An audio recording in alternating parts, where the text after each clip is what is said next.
Firstly फैनानैथ' मोजाङानो मोनदों। आं सासे रेडियोलजिस्टनि सेलारिया 7 lakhs 8 9 lakhs गाहाम जायो मासाव जोंनि एरियायाव मेनलि बुंनो थाङोब्ला गुबुनखौ आं बुंनो थाङा डिमान्डआ हाई दा आंजों माखासे स्टुडेन्टफोर दङ बिसोरनि बाइट होगोन आं बिसोरनि फिउचार लाइफआबो सेट खालामब्लाबो गोरोन्थि जानाय नङा मानो होनोब्ला जाय जायगायाव आं दा फैदों दाख्लैनिफ्राय ओरैनिफ्राय ओरै गिदिंगासिनो दङ एडमिशन प्रसेस सोलिगासिनो गोबांथार बर' गथ'फ्रा गोबां स्कप मोनदों जायफ्रा न'खराव गैयैब्लाबो बोरैहाय बेनि इनफरमेशनखौ थाबनो नोंथांमोना कन्टेक्ट खालामनांगोन बहाय मा कर्सफोरखौ अफार खालामदों मेनलि दायो आं मोनसेखौबो खिथाबावगोन फिजियोथेरापि आंनि लोगो दं सासे बेबो मान्थआव बेसेबांसिम खामायो लेक्स अफ मानि माने लाख रांखौ बोरै बे थेरापि खालामनायखौ सोलोंनानै थानानै रोंनानैनो बोरै खामायो बाव बे कर्सबो दङ हटेल मेनेजमेन्ट प्लास मेडिकेल लाइननि बैफोर कर्सफोरखौ बोरै अफार खालामदों बिथांमोननो मा फेसिलिटि होदों बेनि बागै ससेब्लाबो आं डिसक्राइब खालामगोन नैबे भिडिअनि थ्रुयैहाय नायलांजोबोब्ला मिथिगोन आरो स्टाफनिनो नाम्बार सोरबा एजेन्ट बा मानो नङा स्टाफनिनो नाम्बारखौ आं होनानै होगोन कन्टेक्ट खालामनांगोन दाथ' रिजाल्ट मोनसावबाय +2 जायफ्रा हायार सेकेन्डारि लेभेलनि रिजाल्ट मोनबाय बिसोरो इजिलि जायफ्रा लाइन फरायनो फैसानि गोबां प्रब्लेम हाजोबा बिमा बिफायाबो टारगेटलाय दं गथ'फ्राबो टारगेट दं बिमा बिफानि फेमिलि कन्डिसनखौ नायनानै हाजोबा मेनलि फर बैसोरनि थाखाय नैबे भिडिअआ स्पेसियेल जागोन होननानै आं सानो दानिया आं दंफैयो सानै दङ जोंहा सासे ब्रादार एन्ड सासे सिस्टार बर' रावावनो आं माखासे बिथांमोननिफ्रायबो सोंनो बिथांमोननि एक्सपिरियेन्सआ बोरै आरो मा एम दङ बे इनस्टिटिउटनिफ्राय बोरै मोनदों एक्सपिरियेन्सआ एटेना ग्रुप अफ इनस्टिटिउसनाव फार्स्टलि फैनानैथ' मोजाङानो मोनदों आं BSc थर्ड इयाराव फरायगासिनो दा आंनि मुङा थरायना मिजिंस्रि बर' आं उदालगुरि डिस्ट्रिक्टनिफ्राय माने बेयाव फैनानै मोजां मोनदों आरो ना हस्टेलनिफ्रायबो सिकिउरिटिफ्रा मोजां ओमफ्राय जानाय लोंनायाथ' आदार कलेज हस्टेलनिफ्रायथ' मोजाङानो बुंजायो ओमफ्राय गासिबो थानाय लोंनाय खालामनायनिफ्राय मा आउटआव थांनायनि प्लानफोर दं नामा साराथ' बुंदों गोबांखौ आउटआवबो हरनायनि प्लान दङ बाट साननाया उनाव माबोरै जायोसै जुदि मोजाङै साननानै जुदि मोजाङै पास जालाङो मा लादों BSc ना BSc नार्सिं BSc कमप्लिट खालामोबाथ' बिथांमोना गोबां सुबिदा दङ आजिखालि ओरैनो वेस्ट थाङा बेफोर कर्सआ आं सोङैनि सिगांनो गावनो इन्ट्रडाक्सनबो होखाबाय आं मोजाङै सोंनांगौमोन नेम जायगा प्लेस अब्लाबो आं बै ब्रादारनावबो सोंगोन अबे जायगानिफ्राय मा मुं मा कर्स लागासिनो दं मा इयाराव ओमफ्राय माबायदि मोनदों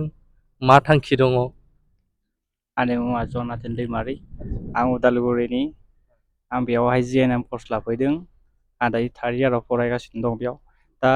आगष्ट नङाबा जुलाइसोआव जोबसिगोन आंना औ मोजाङानो दा दसे दा थांना जोबलाय लांसिगोन बयस हस्टेलालाय थिगानो मोजाङानो सोलियो मोजाङैनो जानायाबो थिगानो टाइमाव हाबनाङो 7टासिम आउटिं मोनो बिदिसो हाबलांनो हाङो मन्दिर गिर्जा बे गावगायनि गोसो सानडे सोर बहा थांनो गावनि गोसो औ सानडे आउटिं मोनो ओमफ्राय बेंगलराव दायो सेफटिनि बेलायाव गोबांनि पेरेन्टसफ्रा गियोना आंनि फिसाया थायोबा बिदि जाहैगोनदां सोरबा जोंनाथ' बिराद सानलाबायग्रा थायो नालाय किडनेप खालामगोनदां आजिखालि आरो रेप केसनो मा होनो बेफोरनि बेलायाव बिदिलाय गिनो गोनांलाय गैया दा गावगायनि सायावसो बेफोरो औ गोजोन्थों एसेबाबो बुंनायनि थाखाय माने बेंगलरा ओरैबायदि मोनसे जोंनि इन्डियायाव सिटि होनजायो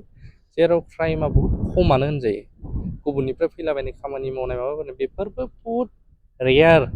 बैसोरसो मालाबा लोंलाबायनानै मानानै किसुमान जायगाफ्राव बिदि खालामो खिन्थु गावसिनियावबा सिटि एरियायाव खुनु गिनांगौ गैया आरो माखासे रिमट एरियाफ्रावबो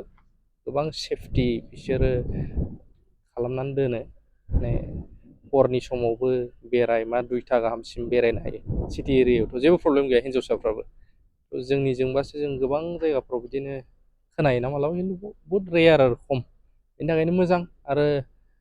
गोबाङा माबाजोंबो फरायफैनाय दंना लन फेसिलिटिजोंबो ना औ आंनो लनजों फरायफैनाय आदसा न'खराव हायैफ्रा ना बे मोजां फेसिलिटि बानायना होदों मानो होनोब्ला नोङो जेनेबा RBI रिजार्भ बेंक अफ इन्डियानिफ्राय माखासे गाइडलाइनफोर दङ जायफ्रा हाजोबा नोङो बिनि बदल नोंनि हा माबा माबि प्रपार्टि लिरनानै होलायनाङा जास्ट नोंसिनि आइडेन्टिटिखौसो नांगौ फरायनायनि ओमफ्राय बिनि उनावहाय जाय जेब्ला प्लेसमेन्ट जायो बिनि उनाव आरामसे सुख'लांनाय एसेब्लाबो लनफोरजों फरायब्लाबो बेफोरखौ गावसोरनो बानायना होजोबो बे मोजां आरोना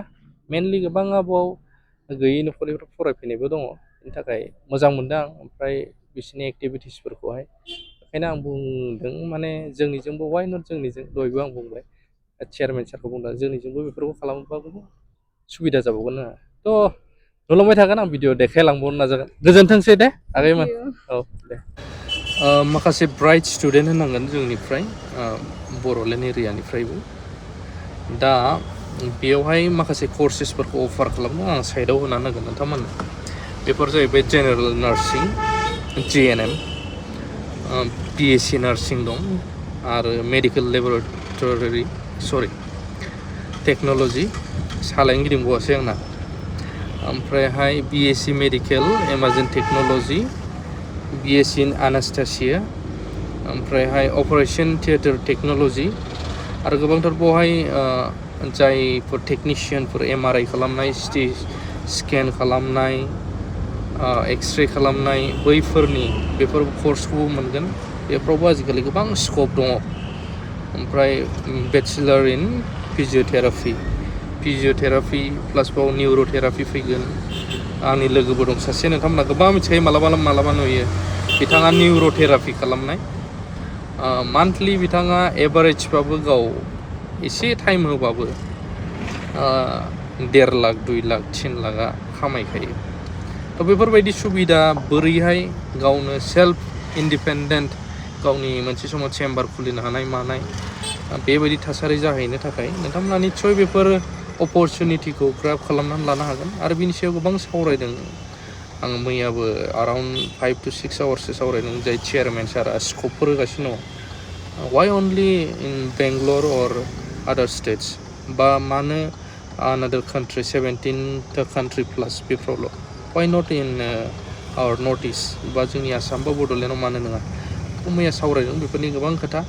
जों बेफोरबायदि इनस्टिटिउटखौ जों सेटआप खालामहैनो हायोब्ला गोबां मोजां जागोनखौ सानदों दा जायफ्रा होजों जोंनि आसामावबो न' डाउट दङ डक्टर लाइन फरायनो मानोबा आजिखालि बयबो मिथिखायो